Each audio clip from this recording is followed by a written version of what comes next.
Today, America depends on more than 4 million miles of roadways to keep our economy humming.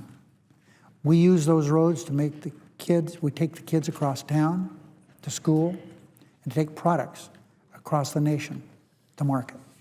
But the system of highways, roadways, and railways and bridges upon which the American economy depends and in which we invested great resources during the last century has fallen into a state of disrepair. Mr. President, this is hard to comprehend, but more than 70,000 of our bridges are structurally deficient. They need major repairs or to be replaced completely. 70,000 bridges.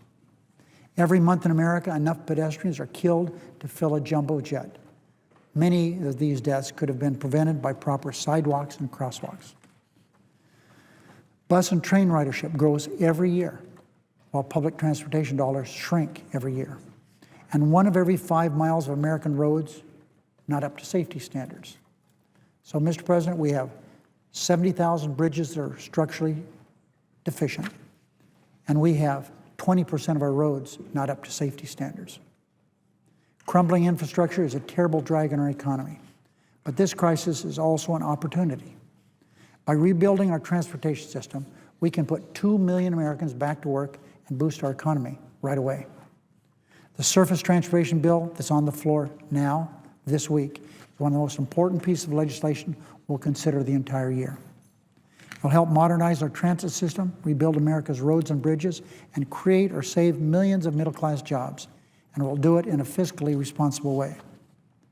Democrats and Republicans agree that making America's transportation system great again will bolster our economy, and that certainly is what this bill is all about, a bipartisan bill, sponsored, of course, by the chairman of the committee, Barbara Boxer, and the ranking member of the committee, Senator Inhofe.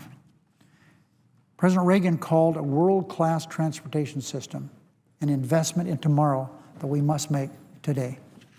So it's no wonder this strong bipartisan surface transportation legislation passed the committee unanimously.